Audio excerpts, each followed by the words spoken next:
नमस्कार दोस्तों, संविधान की इस कड़ी में आज पांचवें अध्याय के साथ हम आपके सामने हैं। भारत के आज़ाद होने से पहले अंतिम अधिनियमों की तरफ। तो हम अपना अध्याय शुरू करते हैं। सबसे बड़ी रोमांचक बात, इन एक्ट को पढ़ने से पहले एक्ट शुरू हो जाते हैं पाकिस्तान की मांग के। आपको बेशक पीछे नजर आ रहा होगा, ये हैं मोहम्मद अली जिन्ना। अब आप ये जरूर सोच रहे होंगे कि जिन्ना का जिक्र यहां पर कैसे। ये वो दौर है जब हम क्रिप्स मिशन 1942 उसके बारे में पढ़ने वाले हैं, मगर उससे पहले ही पाकिस्तान की मांग उठ चुकी है। अब ये पाकिस्तान की मांग कब उठी और भारत के आज़ादी से पहले आने वाले इन अधिनियमों में क्या खासियत रहेगी या पाकिस्तान जैसे शब्द की क्या डिमांड रहेगी, लेकिन उसकी पृष्ठभूमि मोहम्मद अली जिन्ना ने पहले ही तय कर दी। 23 मार्च 1940, ये जिन्ना आपको नजर आ रहे होंगे सामने, देखिएगा, ये एक भाषण दे रहे हैं यहां पर। 23 मार्च 1940 का वह दौर था जिस दौर में पाकिस्तान की मांग के लिए एक आंदोलन किया गया। जिन्ना वहां पर प्रमुखता से सबसे आगे थे। ये डिमांड थी कि मुस्लिम राष्ट्रों के लिए, देखिए नेहरू रिपोर्ट से यह तय हो गया था कि भारतीय अपना संविधान बनाने में सक्षम इसलिए नहीं हो पा रहे क्योंकि यहां पर मुस्लिम लीग अपना अलग एजेंडा लेके बैठी है, अलग अपने लोगों के लिए देश की मांग कर रही है, और कांग्रेस हिंदुस्तान की आज़ादी की मांग कर रही है। इसी टकराहट के बाद 1940 में ये खुले स्तर पर नजर आया कि मुस्लिमों को जिन्ना ने अपनी ओर आकर्षित करने का प्रयास किया। हम चलते हैं क्रिप्स मिशन की ओर। क्रिप्स मिशन 1942, ये जानना बड़ा महत्वपूर्ण रहेगा उस दौर के हिसाब से। 1939 टू 1945, एक ऐसा टाइम जिस टाइम में सेकेंड वर्ल्ड वॉर चला।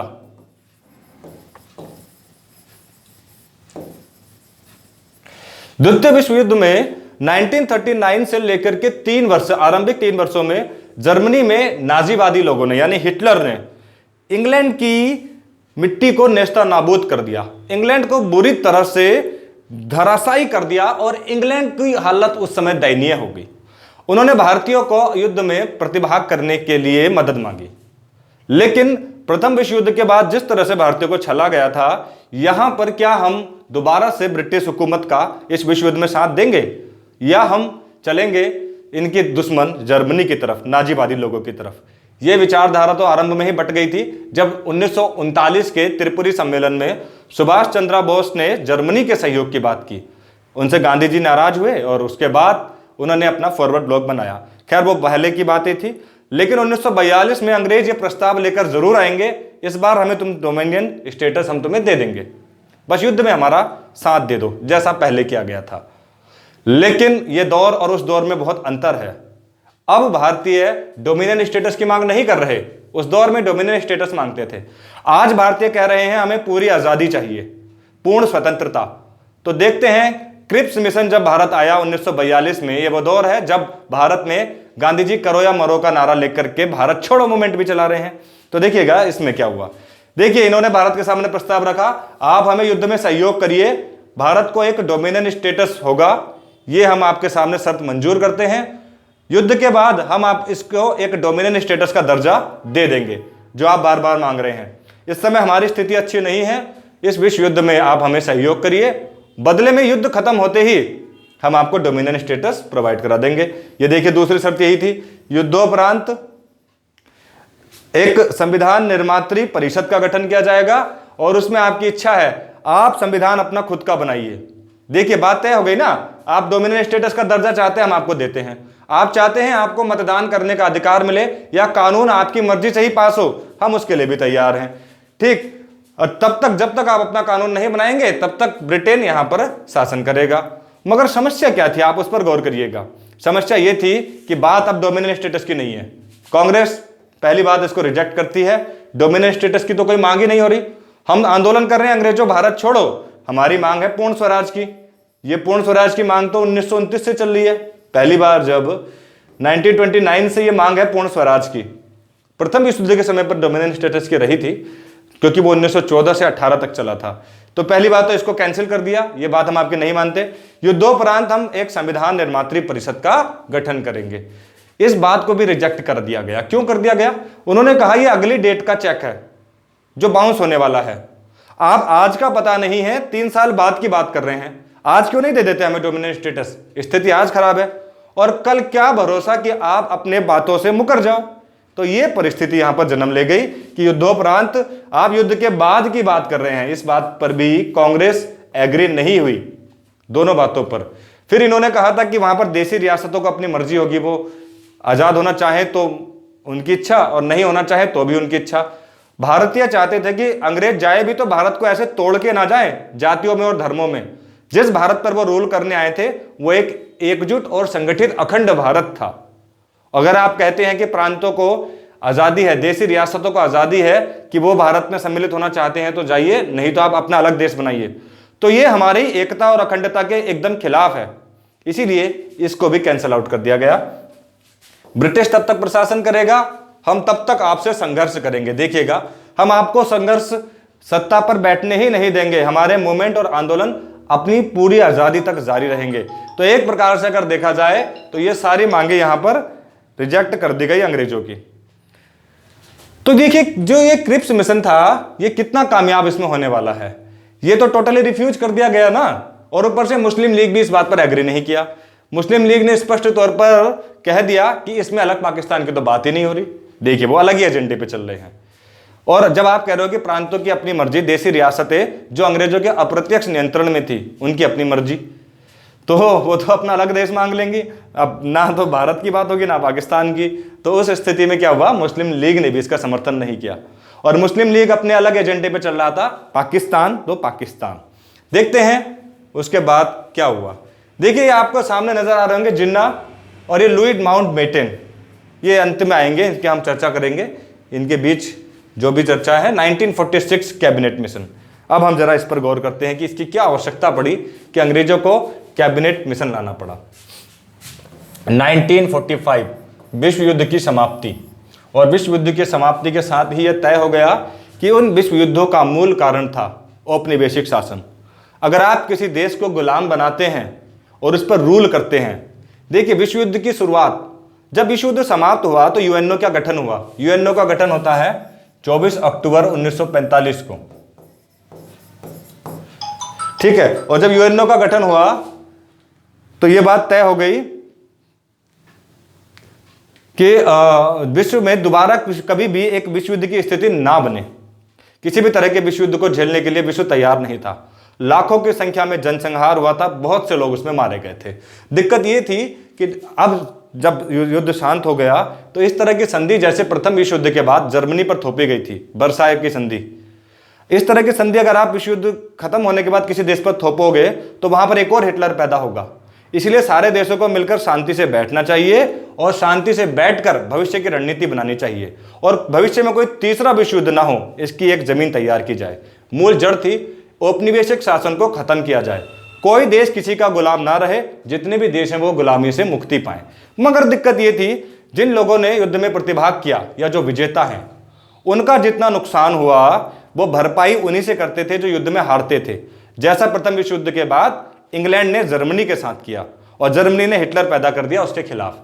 अब आपको सारे गुलाम आजाद करने होंगे, लेकिन जो लोग विश्व युद्ध जीत गए उनके सामने तो दिक्कत है, हम युद्ध जीत के भी कर्जे में हैं, उसकी भरपाई कैसे होगी। तो ये कहा गया कि सारे दुनिया के सारे देश एक जगह पर पैसा कलेक्ट करिए, जिन लोगों ने युद्ध में प्रतिभाग किया था उनको कर्जा दीजिए, उभरने का मौका दीजिए, लेकिन कभी आप किसी को गुलाम नहीं बनाएंगे। पैसा आपको मिलेगा, अर्निंग करिएगा, अपनी अर्थव्यवस्था को सुधारिएगा और वो पैसा वापस कर दीजिएगा। तो क्या हुआ, 27 दिसंबर 1945 को ही वर्ल्ड बैंक जो कर्जा देगा और इसी डेट को IMF, इन दोनों की स्थापना की गई।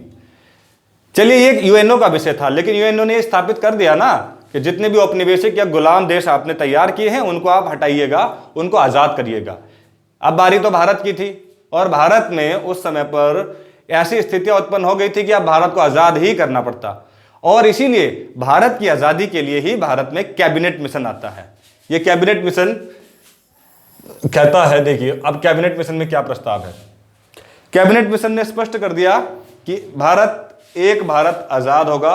हालांकि ये बाद में तय किया गया कि आजादी की डेट भी मुकर्रर कर दी गई 30 जून 1948 इस कैबिनेट मिशन के बाद, ठीक है।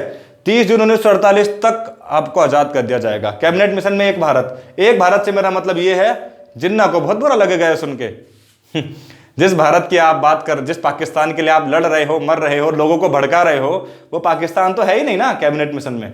एक भारत होगा। अब एक भारत होगा तो वो कैसा भारत होगा? हम तो आपको सत्ता सौंप देंगे, ये आपकी इच्छा, आप जैसे भी चलाइए, लेकिन इस एक भारत में कौन कौन शामिल होगा ये हम नहीं बता सकते।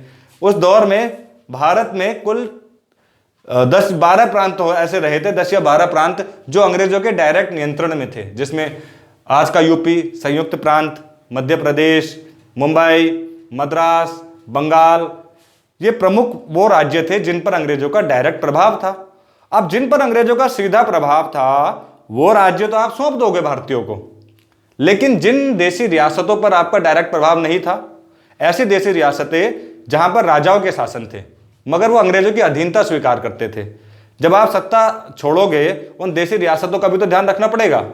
सदियों से आपको टैक्स दे रही हैं वो रियासतें, आप सत्ता का हस्तांतरण तो कर देंगे, लेकिन वो देशी रियासतें कहेंगे कि हम तो राजा हैं, आपका हम पर कोई डायरेक्ट शासन तो है नहीं, तो आप, क्योंकि आपके अधीन हम हैं लेकिन हम इनके अधीन रहेंगे, ये बात आप थोड़ी ना तय करेंगे। आप तो जाइए इनको सत्ता देकर जो आपके पास डायरेक्ट प्रभाव में है। तो यही किया गया। कैबिनेट मिशन ने भी ये कहा कि जितनी देशी रियासतें हैं उनकी मर्जी है कि वो भारत में शामिल होना चाहें तो ठीक है, नहीं तो वो अलग से भी रूल कर सकती हैं। यही बात भारतीयों को बहुत बुरी लगी। उन्होंने कहा कि भारत को बांटने का काम ना किया जाए। तो ये बात तय की गई कि एक संविधान सभा आप बनाइए अपनी, उसमें सभी को बुलाइए, सभी के विचारों का समन्वय उसमें स्थापित हो। मगर एक चीज का दिक्कत है। दिक्कत क्या है? देशी रियासतों में जो राजा थे ना वो निर्वाचित नहीं होते थे।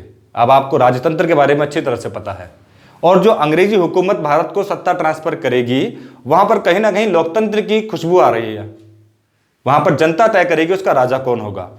और देशी रियासतों के जो राजा हैं वो क्यों चाहेंगे कि उन्हें गद्दी पर से हटाकर किसको स्थापित कर दिया जाए?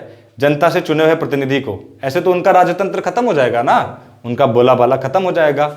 ये बड़ी दिक्कत आ रही थी।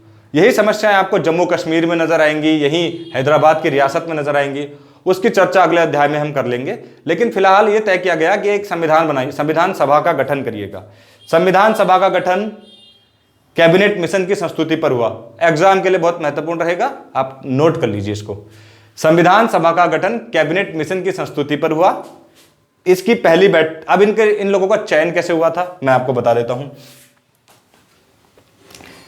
देखिएगा, ये चीज आपको समझ में आ गई होगी। संविधान सभा का गठन हुआ चुनाव द्वारा, इलेक्शन कराए गए तुरंत भारत में। और इलेक्शन से संविधान सभा में कौन कौन लोग बैठेंगे, प्रत्येक, जहां देखिए उनमें से क्या था, 389 मेंबर होने थे,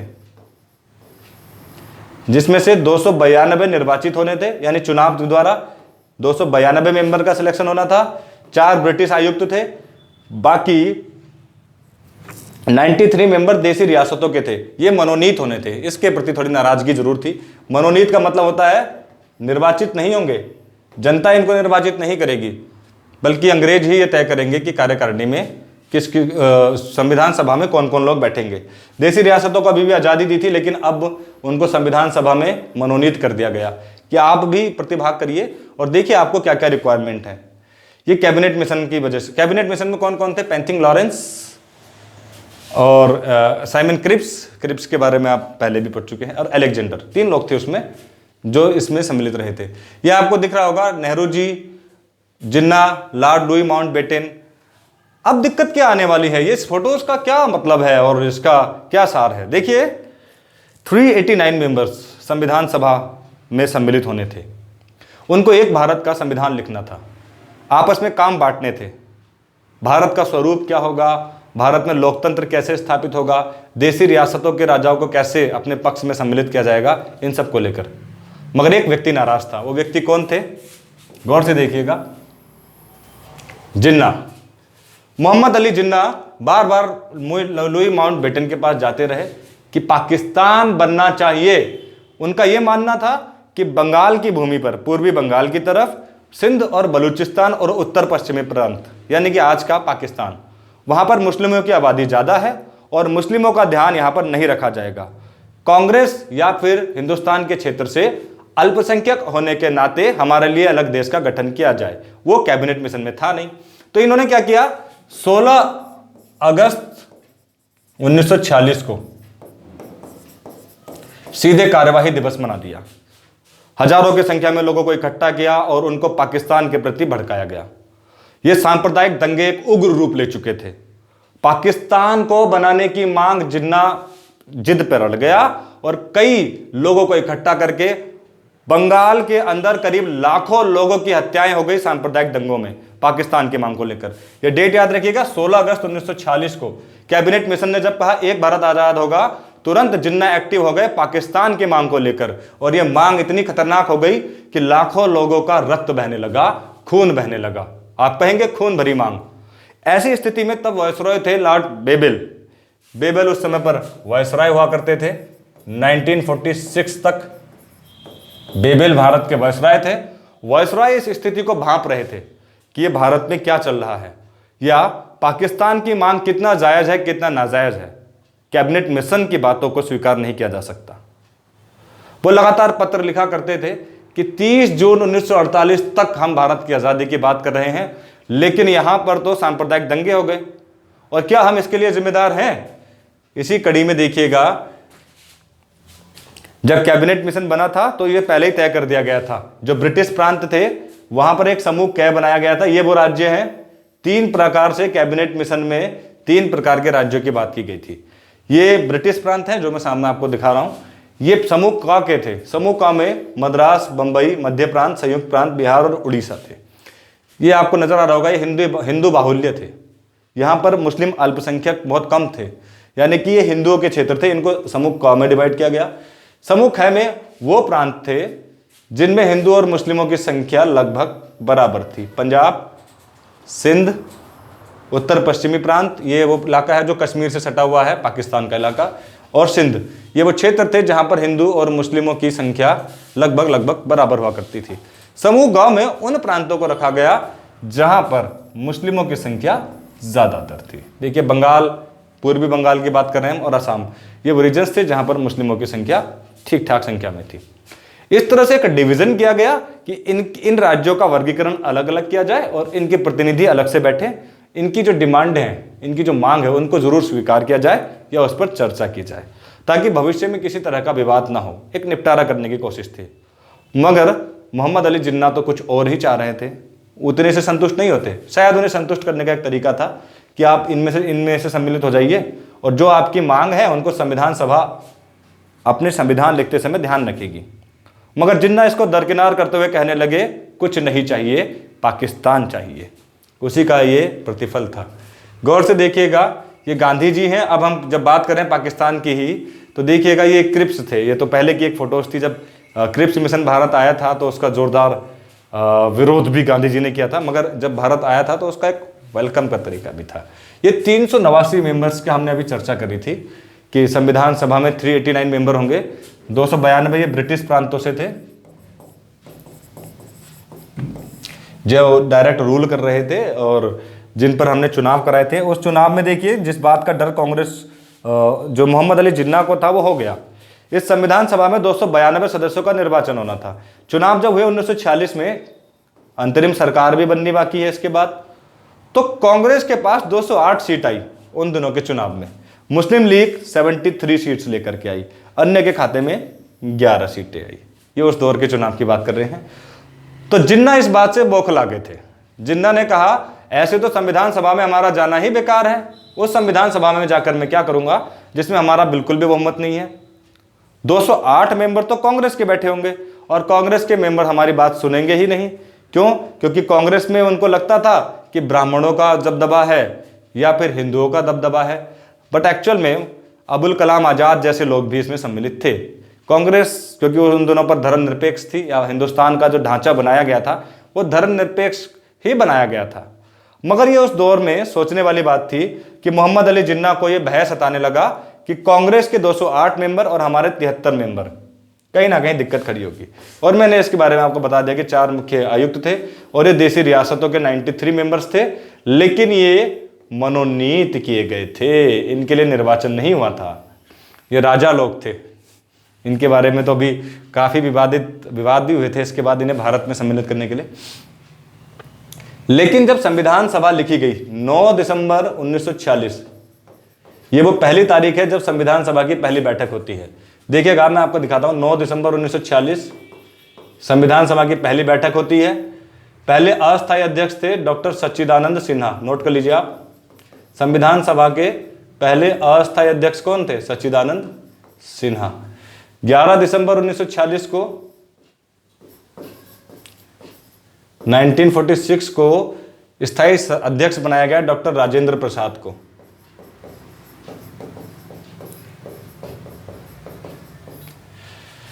पहली मीटिंग होती है 9 दिसंबर 1946 को और मुस्लिम लीग इसको टोटली बहिष्कार कर देती है। मुस्लिम लीग कहती है हम सम्मिलित ही नहीं हो रहे, इसमें पाकिस्तान हमारे 73 मेंबर जाएंगे ही नहीं।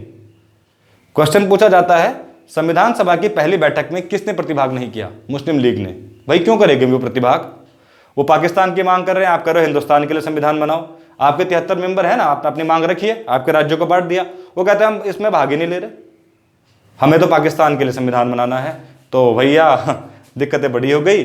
और इस तरह से आप देखेंगे तो भारत अपना संविधान लिखना शुरू कर दिया, मगर पाकिस्तान की मांग भड़काने लगे। इंडिया का कॉन्स्टिट्यूशन तो लिखना शुरू हो गया, मगर मुस्लिम लीग के बहिष्कार के बाद भारत के संविधान को अगर आप देखें 9 दिसंबर 1946 में, आप अगर रीजनिंग के स्टूडेंट हैं 2 साल 11 माह और 18 दिन जोड़ दीजिए, 26 नवंबर की डेट आएगी 1949 की। इस डेट को भारत का संविधान लिखकर तैयार हो गया। इसको हम संविधान दिवस भी मनाते हैं 26 नवंबर 1949। लेकिन अभी एक बहुत बड़ा खेल बाकी था। लगातार हो रहे नरसंहार से इंग्लैंड की संसद भी परेशान थी। उन्होंने तब के एक पढ़े लिखे और बैचलर व्यक्ति को भारत का वायसराय बनाकर भेजा और भारत की स्थिति का सही आकलन करने के लिए उनको भेजा गया। ये सदस्य आप देख रहे हैं ना, ये वो सदस्य है जिनको 1947 में 1946 के अंत में भारत का वायसराय बनाकर भेजा गया और कहा गया कि भारत में जो सांप्रदायिक दंगे हो रहे हैं इसका कोई स्थायी समाधान निकल करके आए, इसीलिए इनको भेजा गया था उस दौर में। क्योंकि काफ़ी कूटनीतिज्ञ, काफ़ी व्यवहारिक व्यक्ति थे, जो शायद एकमात्र व्यक्ति ब्रिटिश संसद में थे जो उनको लग रहा था कि उस स्थिति को संभाल सकते हैं। ये भारत के अंतिम गवर्नर जनरल भी थे, तब इनको भारत भेजा गया। इनका नाम था लॉर्ड लुई माउंटबेटन, कि इन्होंने काफ़ी अहम रोल अदा किया भारत के संविधान में। देखिए इन्होंने लगातार पत्र लिखते रहे, भारत की स्थिति से ब्रिटिश संसद को अवगत कराते रहे कि भारत में सांप्रदायिक दंगे इस स्तर पर बढ़ गए हैं, या अब भारत को आज़ाद करना कितना मुश्किल है, कितना टफ है।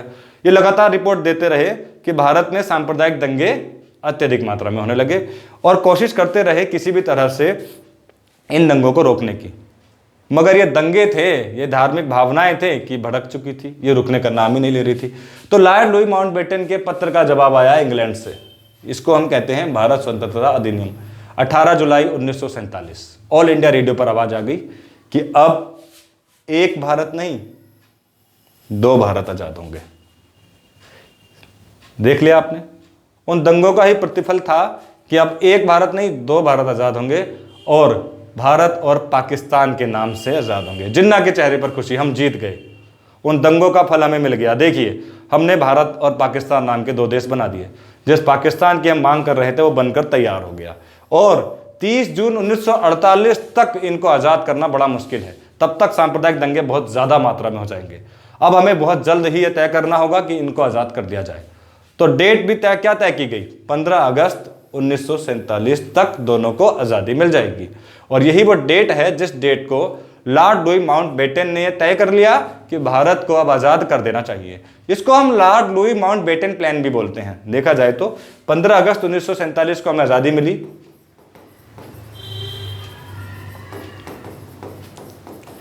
और यह कह दिया गया कि जितनी देसी रियासतें हैं, जो राजा हैं, वो चाहें तो भारत में सम्मिलित हो सकती हैं और अगर वो चाहे तो पाकिस्तान में सम्मिलित हो सकती है। ये उनकी स्वैच्छिक इच्छा होगी, इसकी उनको पूरी आज़ादी होगी। और उसके बाद क्या हुआ सबको पता है। इधर नेहरू जी, पटेल जी, उधर जिन्ना, दोनों के दोनों लग गए अपने देश का नक्शा बनाने में और इन देसी रियासतों को रिझाने में। तरह तरह के खेल हुए, तरह तरह की बातें हुई। हर कोई चाहता था कि कोई भी बड़ा राज्य उसके क्षेत्र में सम्मिलित हो। और उसके बाद पटेल को बड़ा योगदान दिया गया, सरदार वल्लभ भाई पटेल को, कि भारत की उन 565 रियासतों को, उन देसी रजवाड़ों को जो आने के लिए तैयार ही नहीं थे, कभी कोई शर्त रख दे रहे थे, कभी कोई शर्त रख दे रहे थे, कुछ बोल रहे थे कि लोकतंत्र नहीं होना चाहिए, हम राजतंत्र में रूल करना चाहते हैं। कुछ को ये डर था अगर हम भारत में सम्मिलित होंगे तो लोकतंत्र होगा, और लोकतंत्र होगा तो हमारी राजशाही खत्म हो जाएगी, हमारा बेटे को राज मिलेगा ही नहीं, फिर तो जनता के द्वारा वोटिंग होगी और क्या पता जनता वोट करके हमें ना चुने।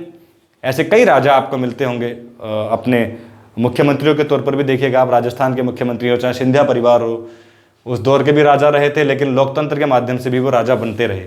लेकिन अब वो बात नहीं है ना, अब तो चुनाव जनता तय करती है उनका वास्तविक राजा कौन होगा। तो ये 1947 के भारत स्वतंत्रता अधिनियम का ही प्रतिफल था कि भारत और पाकिस्तान के रूप में दो राष्ट्रों का उदय हुआ। सत्ता हस्तांतरण के लिए हमने डिस्कस किया कि वो स्वैच्छिक थी देसी रियासतें, ये देसी रियासतों के मूड पर निर्भर करता था कि वो भारत में सम्मिलित हो या पाकिस्तान में सम्मिलित हो। साथ ही साथ ये भी उनकी इच्छा पर निर्भर था, अगर वो चाहते हैं कि वो एक अपना अलग देश बनाए तो वो अपना अलग देश भी बना सकते थे।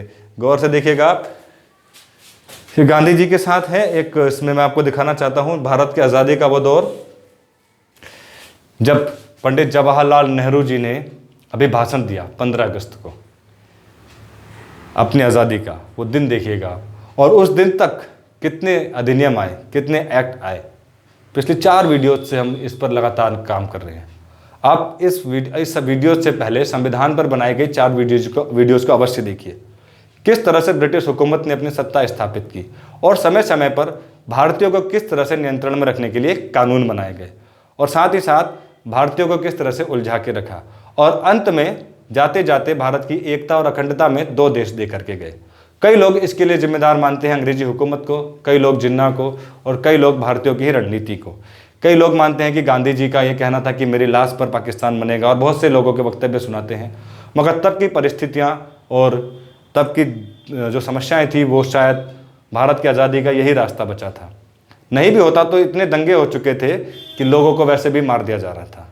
भारत के सांप्रदायिक दंगों से बचने का शायद यही एक तरीका भी रहा होगा, क्योंकि लॉर्ड लुई माउंटबेटन के बारे में कहा जाता है वो बड़े दूरदर्शी थे।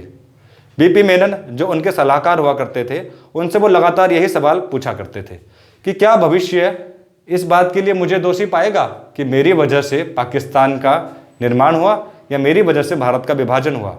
तो उनको हमेशा बीपी मेनन कहा करते थे, आपको इसके लिए जिम्मेदार नहीं ठहराया जाएगा, आप तो वही कर रहे हैं जो इस समय की परिस्थितियां हैं।